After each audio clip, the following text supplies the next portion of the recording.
compassionate President. I should like at the outset to congratulate you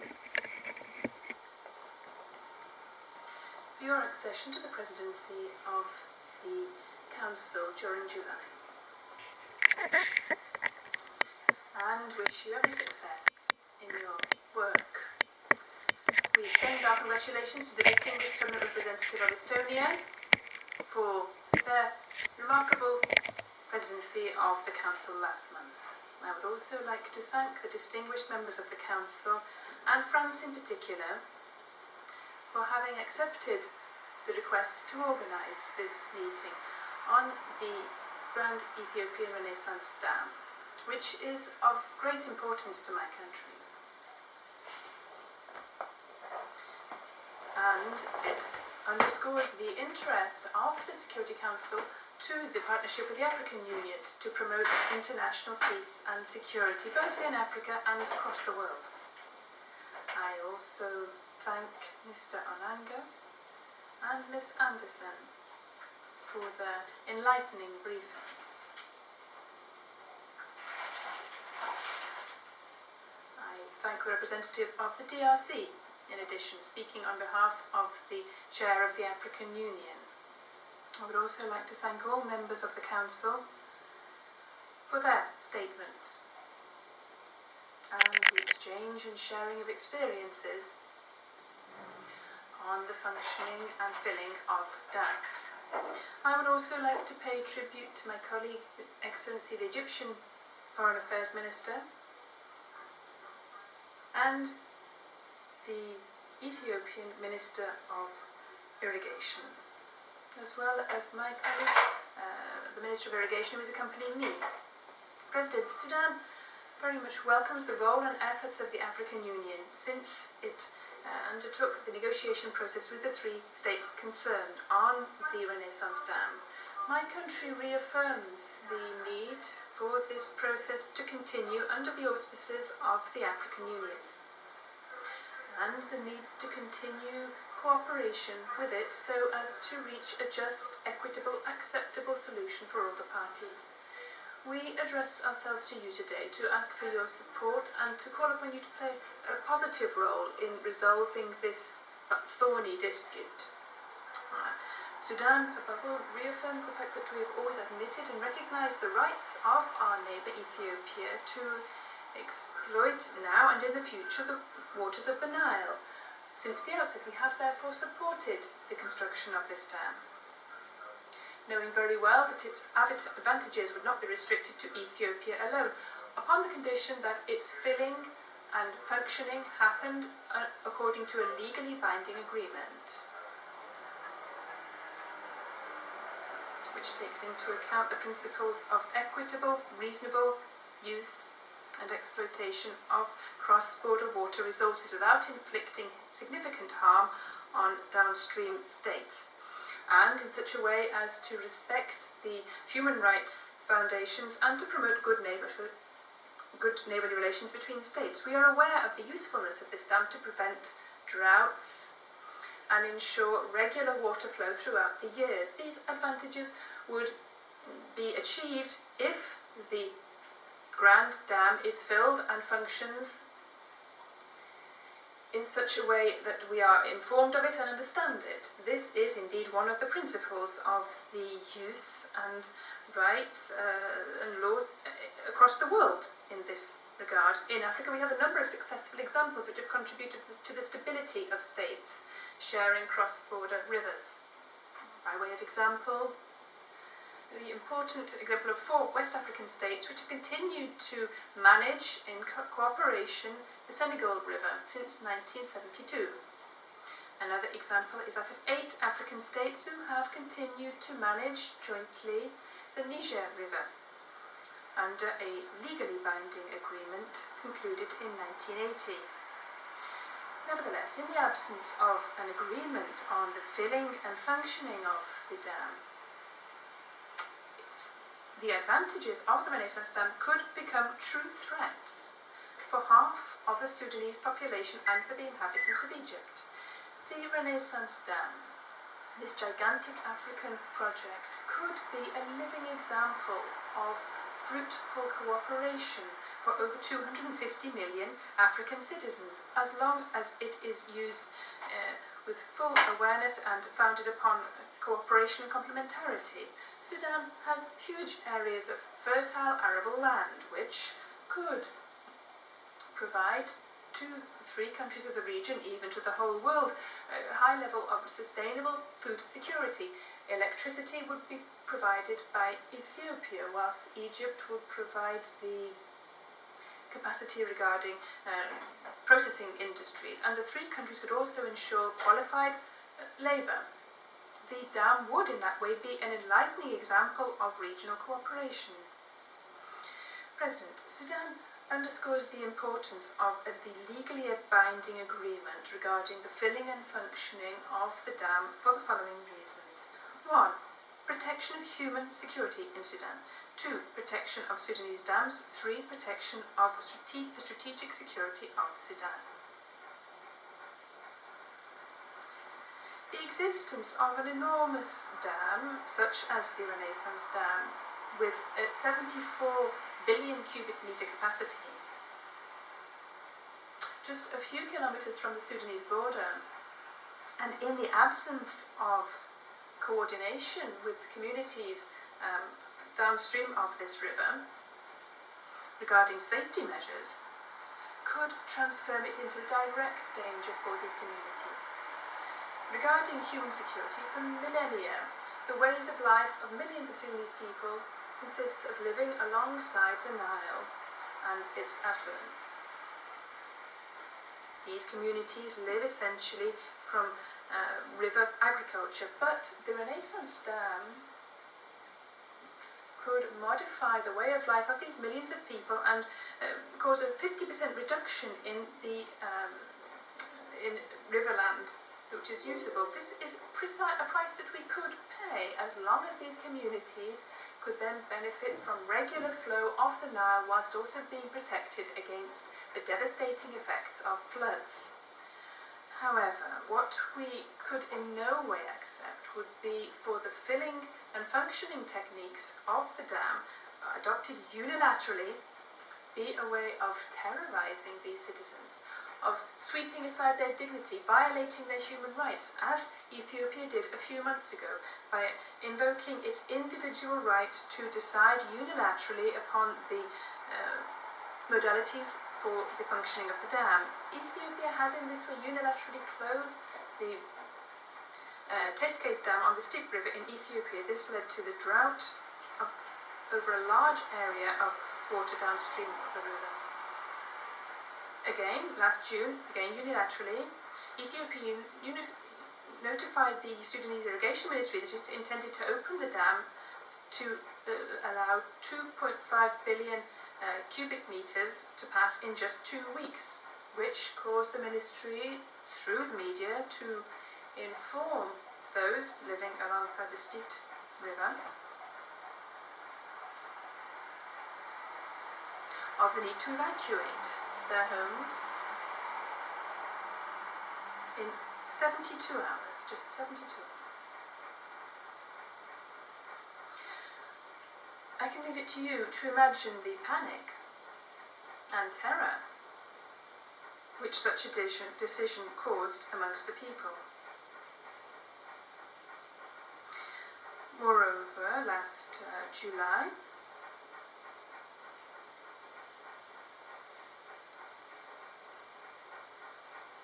Ethiopia also filled the Renaissance Dam during the first year to 5 billion cubic metres without prior notification, which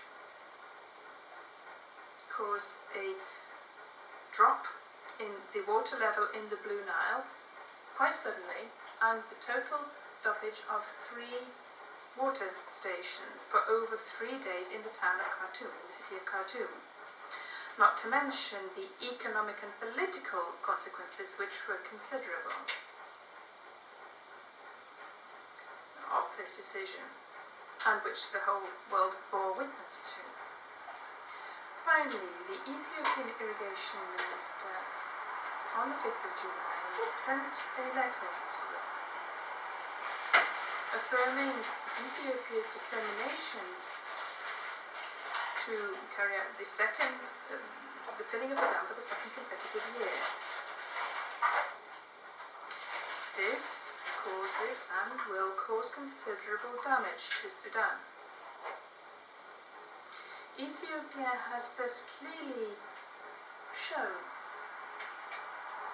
and demonstrated its behaviour with regard to the Sudanese citizens in the absence of a legally binding agreement by sweeping aside the neighbourly rights and unilaterally using its capacity to manage the dam built in its country, thus imperiling the peace and security of Sudanese citizens. Regarding the protection of Sudanese dams, the Ruseres Dam is 100 kilometers from the Renaissance Dam and measures less than a tenth of the size of the Renaissance Dam in terms of its capacity, its water capacity. This dam irrigates almost 70% of the irrigated agricultural projects in the Sudan, with the other dams generating almost 40% of electricity in Sudan. Therefore, as a result of a regular flow of information on the modalities of filling and functioning of the Renaissance Dam, the safety and security of the Ruseres Dam will be seriously threatened.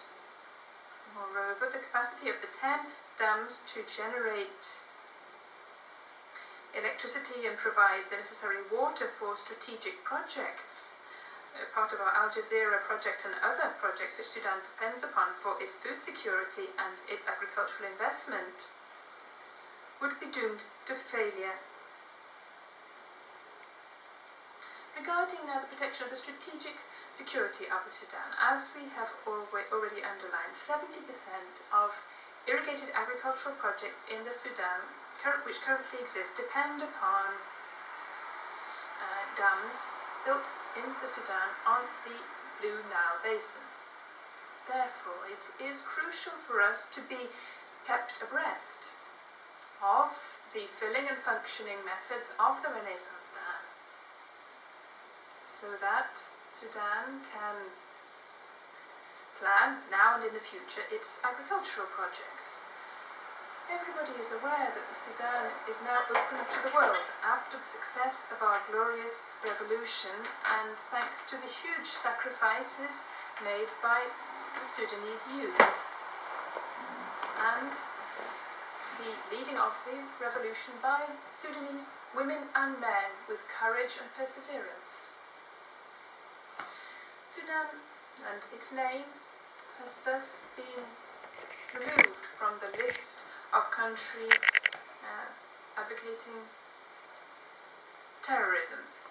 And this has been done in a dazzling way for the whole world. The Sudanese people have managed to free themselves of the totalitarian regime which terrorized them and which targeted the communities of Darfur and the east of Sudan. These criminal acts spared none of the Sudanese provinces, and the whole world celebrated this glorious revolution, conducted pursuant to a civilian and military partnership, which is a unique Sudanese model, so as to achieve peace, in which it was successful by the signing of the Juba Agreement. Sudan is resolved to continue with its actions to peace, and the Prime Minister Abdallah Hamdok is currently chairing the IGAD, where we are working to preserve regional stability in the east of Africa and neighbouring countries in West Africa. Sudan has carried out deep economic reform based upon its faith in cooperation with the rest of the world. Indeed, during the Paris conference, France celebrated the return of the Sudan to the international community and back into the fold by underscoring the opening of the Sudan to the world and its interest to build and found intelligent, smart partnerships in all areas where agricultural investment would be preponderant. Therefore, attempts by Ethiopia to impose their hegemony in a unilateral manner with regard to the filling and functioning of the Renaissance Dam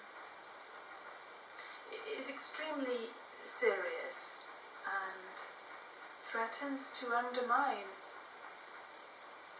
progress and to undermine the promising future which is beginning to appear on the horizon for the Sudan. Ethiopia has been our neighbour for better or for worse, and we are linked by a relationship throughout history of cooperation, solidarity, and a concern to safeguard our common interests by strengthening brotherly relations between our two peoples. Which means that we wish to continue down the same path so as to achieve a solution which will preserve the lasting links between our two countries. Based upon our faith in regional cooperation, the Sudan has participated in good faith and effectively in all the rounds of tripartite negotiation on the Ethiopian Renaissance Dam since their beginning in 2011 and until today. I wish to underscore here the colossal efforts made by Sudan to persuade its two neighbours, Egypt and Ethiopia, to sign the Declaration of Principles in Khartoum in March 2015. We also wish to underline the initiative of Prime Minister for their participation, and also I appreciate the representative of the Eritrean Revolutin this August meeting. In this meeting, in the deliberation of the Council, where a hydroelectric dam is under scrutiny in unprecedented manner, I'm not sure if I'm not the first water minister addressing this council. Ethiopia believes it is unfitting use of the time and resources of the UN Security Council to discuss the Grand Ethiopia Renaissance Dam. Having said that, Mr. President, it is an honor for me to speak before this august body, voicing the concerns and just causes of my country. A year ago, on 29th June 2020, under your presidency, Council members encouraged Ethiopia, Egypt, and Sudan to continue negotiations to resolve the outstanding issues and expressed support for the African Union-led process to facilitate further talks. Ethiopia took part in the negotiation with renewed commitment and good faith to reach a mutually acceptable negotiated outcome under the auspices of the African Union. I would like to pause to give the Republic of South Africa a special recognition and our thanks for effectively facilitating the negotiation under the end of its African Union chairmanship in February 2021. Similarly, Ethiopia commends and stands with the Democratic Republic of Congo, the current chairperson of the African Union, for its relentless effort under trying circumstances, including the repeated disruption of the negotiations. Mr. President, we are dealing with a hydroelectric dam project, which is not the first of its kind in Africa or in the world. We are building a reservoir to store water that will generate electricity by heating turbines. For your information, the GERD reservoir is 2.5 times smaller than that of the Aswan Dam in Egypt. Perhaps what puts the GERD in distinction from other projects is the extent of hope and aspirations it generated for 65 million Ethiopians that have no access to electricity. It is also unique because the construction of this $5 billion dam is financed by the blood, tears and sweat of ordinary Ethiopians. The GERD is a right dam built at the right place for the betterment of people in the broader region.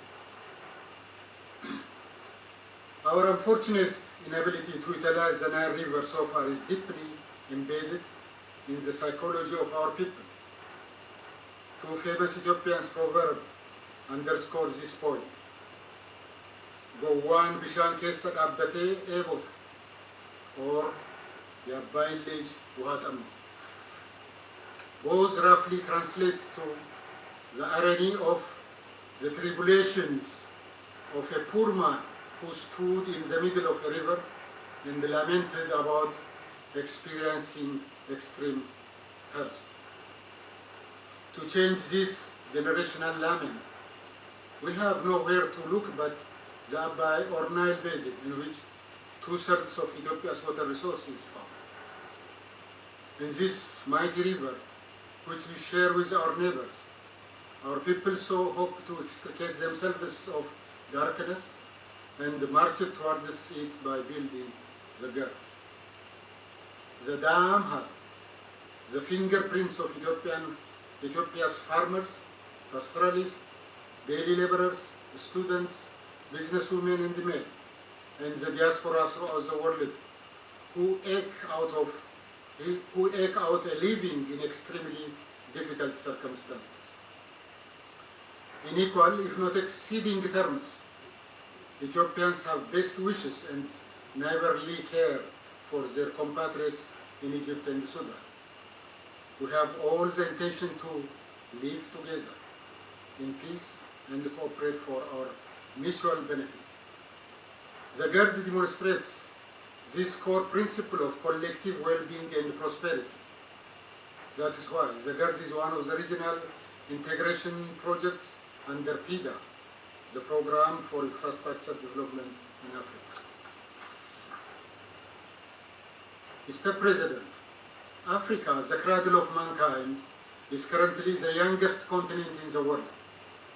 Africa is set to reap its demographic dividend by investing in its youth. Similarly, my country, Ethiopia, has 70% of its population under the age of 30. More than 100,000 Ethiopians graduate from higher education every year. Not only that, about 30 million Ethiopians are in schools at various levels of education. Catering to the needs of this growing population is an imperative and existential matter for my country. The lives of Ethiopians that languish on the Sahara Desert attempting to cross into Europe, the migrants in the Middle East that sacrifices their youth to bring a better day for their families, the young boys and girls in migrant prison in Africa and beyond, the barefooted migrants that you see returning to their homeland in mass deportation from the Middle East deserve a dignified life. The GERD is a people's project, and our humble attempt to realize this dream. Against all odds, we chose to act in spite of the arduous obstacles we faced.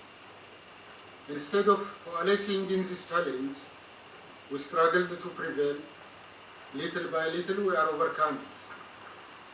Mr. President, unfortunately, we are here because Egypt and most recently Sudan have expressed their opposition to this hydroelectric dam.